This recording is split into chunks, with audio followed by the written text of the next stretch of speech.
આપણે બધા જ સ્કૂલે તો ગયા જ છે, પરીક્ષાઓ પાસ કરી છે અને ડિગ્રીઓ પણ મેળવી છે, પણ સવાલ એ છે કે શું આ બધું ભણતર આપણને જીવનની અસલી પરીક્ષાઓ માટે ખરેખર તૈયાર કરે છે?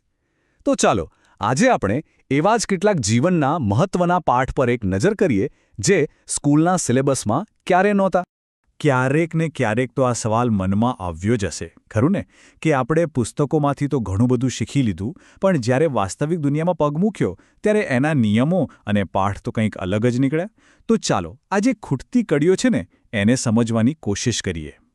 અને આ જે જ્ઞાન છે ને એ ભારતના સૌથી આદરણીય ઉદ્યોગપતિઓમાંથી એક રતન ટાટાના એક ભાષણમાંથી આવે છે. એટલે આ ખાલી મંતવ્યો નથી, પણ વર્ષોના અનુભવમાંથી નીકળેલી એવી શિખામણ છે જે આપણને રિયાલિટીનો સામનો કરવા માટે તૈયાર કરે છે. તો ચાલો આમાં થોડા ઊંડા ઉતરીએ. સૌથી પહેલી અને સૌથી જરૂરી વાત એ સમજવાની છે કે સ્કૂલનું જે સલામત વાતાવરણ હોય છે અને જીવનની જે અણધારી વાસ્તવિકતા છે એ બંને વચ્ચે જમીન આસમાનનો ફરક છે. જુઓ, અહીંયા દૃષ્ટિકોણનો જ આખો ખેલ છે. સ્કૂલમાં શિક્ષક કડક હોય તો પણ એમનો હેતુ આપણને શીખવાવાનો અને સુધારવાનો હોય છે. પણ રિયલ લાઈફમાં બોસની અપેક્ષાઓ સીધી પરિણામો અને કંપનીના ટાર્ગેટ સાથે જોડાયેલી હોય છે. અહીંયા દાવ પર ઘણું બધું લાગેલું હોય છે. અને આ એક એવી હકીકત છે જે કડવી લાગી શકે પણ સાચી છે. સ્કૂલમાં ઘણીવાર આપણો આત્મવિશ્વાસ વધારવા માટે ખાલી પ્રયત્ન કરવા બદલ પણ શાબાશી મળે છે, પણ પ્રોફેશનલ દુનિયામાં બધું પરિણામ પર જ ચાલે છે. નિષ્ફળતાના વાસ્તવિક પરિણામો હોય છે અને એની સાથે ડીલ કેવી રીતે કરવું એ એક એવું કૌશલ્ય છે જે સ્કૂલમાં ભાગ્યે જ શીખવા મળે છે. એટલે કે અહીંયા વાત છે એક ફિક્સ ટાઈમ ટેબલમાંથી બહાર નીકળીને એક એવી દુનિયામાં જવાની જ્યાં બધું નોનસ્ટોપ છે. જીવનમાં પ્રગતિ કરવા માટે આગામી સેમેસ્ટરની રાહ નથી જોવાતી. અહીંયા કોઈ ચોક્કસ સિલેબસ નથી હોતો અને મોટિવેશન સ્કૂલની ઘંટડીથી નહીં પણ અંદરથી આવવું જોઈએ. ચાલો હવે સીધા આવીએ કારકિર્દી શરૂ કરવાના તબક્કા પર. આ એ પહેલી મોટી કસોટી છે જ્યાં જીવનના નિયમો ખરેખર લાગુ પડે છે અને આપણને એનો અહેસાસ થાય છે. રતન ટાટાની આ સીધી સાદી સલાહ આપણને આપણી અપેક્ષાઓને કાબૂમાં રાખવાનું શીખવે છે. મીડિયા અને ફિલ્મોમાં આપણને જે ઇન્સ્ટન્ટ સક્સેસનું ચિત્ર બતાવાય છે, વાસ્તવિકતા એવી બિલકુલ નથી.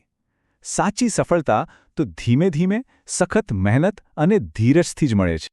આ કોઈ ગ્લેમરસ પ્રોસેસ નથી. એનો મતલબ એ નથી કે તરત જ ડ્રીમ જોબ મળી જશે. એનો મતલબ છે કે ક્યાંકથી તો શરૂઆત કરવી જ પડશે, શીખવું પડશે, જવાબદારી લેવી પડશે અને સતત મહેનત કરીને પોતાની એક ઓળખ બનાવવી પડશે. આ સમજવું ખૂબ જ જરૂરી છે. સ્કૂલમાં તો કડક શિક્ષક કે અઘરી પરીક્ષા પર દોષનો ટોપલો ઢોળી દેવો સહેલો હોય છે, પણ જીવનમાં બીજા પર બ્લેમ ગેમ રમવાથી કોઈ રસ્તો નથી નીકળતો. મહત્વનું તો એ છે કે ભૂલ સ્વીકારો, એમાંથી પાઠ શીખો અને બસ આગળ વધો. આ બે મુદ્દા છે ને એ આપણા માઇન્ડસેટમાં બહુ મોટા બદલાવની માંગ કરે છે. પહેલો મુદ્દો છે ફ્લેક્સિબલ રહેવાનો. જીવન હંમેશા સીધી લીટીમાં નથી ચાલતું. અને બીજો મુદ્દો છે કે આપણી લાગણીઓ કરતાં આપણા કામ પર ધ્યાન આપવું. દુનિયા એ નથી જોતી કે આપણે કેવું અનુભવીએ છીએ, પણ એ જોવે છે કે આપણે શું કરી શકીએ છીએ. ચાલો હવે થોડા આગળ વધીએ અને જોઈએ કે આ પાઠ ખાલી નોકરી ધંધા વિશે જ નથી, પણ આખા જીવનને લાગુ પડે છે. કરિયરની બહાર પણ એવી ઘણી બાબતો છે જે શીખવી ખૂબ જ જરૂરી છે. આ એક બહુ જ સંવેદનશીલ મુદ્દો છે જે આપણને આપણો દૃષ્ટિકોણ બદલવા માટે મજબૂર કરે છે. આપણને જે વડીલો કંટાળાજનક લાગે છે એ વાસ્તવમાં વર્ષોના બલિદાન અને બાળકોના ઉછેર માટે કરેલી સખત મહેનતનું પરિણામ છે. આ વાત કૃતજ્ઞતા અને સમજણનો એક ઊંડો સંદેશ આપે છે. હવે આ સવાલ આગામી મુદ્દા માટે એક પ્લેટફોર્મ તૈયાર કરે છે. આમ તો આ એક સીધો સાદો સવાલ છે, પણ એનો જવાબ મીડિયાએ બનાવેલી આપણી ધારણાઓને સીધો પડકારે છે. આ વાક્ય સાંભળીને થોડો આંચકો લાગી શકે છે. આનો અર્થ શું હોઈ શકે? આની પાછળ કયો તર્ક છુપાયેલો છે? અને આ વાત છે ને એ બધું જ સ્પષ્ટ કરી દે છે. એ સમજાવે છે કે કંઈક જોવામાં અને કંઈક બનાવવામાં શું ફરક છે. જે લોકો આવી વૈભવી વસ્તુઓ ખરીદી શકે છે તેઓ કામ કરવામાં અને કંઈક નવું બનાવવામાં એટલા વ્યસ્ત હોય છે કે એમની પાસે ટીવી જોવા બેસવાનો સમય જ નથી.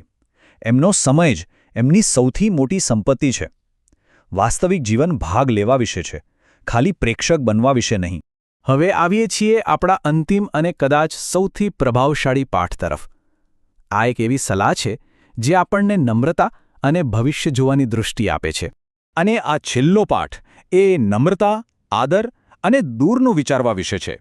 જે ગુણો સ્કૂલમાં કદાચ કંટાળાજનક લાગતા હોય, જેમ કે ખૂબ ભણવું, ધ્યાન આપવું, સખત મહેનત કરવી, એ જ ગુણો લાંબા ગાળે સફળતા અપાવે છે.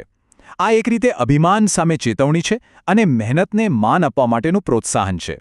અને અંતમાં બસ આ એક સવાલ, કારણ કે આ બધા પાઠોને ખાલી જાણવા પૂરતા નથી, પણ એને જીવનમાં ઉતારવા પણ એટલા જ જરૂરી છે. તો આ વિશ્લેષણ પૂરું થયા પછી આ એક એવો પ્રશ્ન છે જે આપણને માત્ર શીખવાથી આગળ વધીને એને અમલમાં મૂકવા માટે પ્રેરણા આપે છે.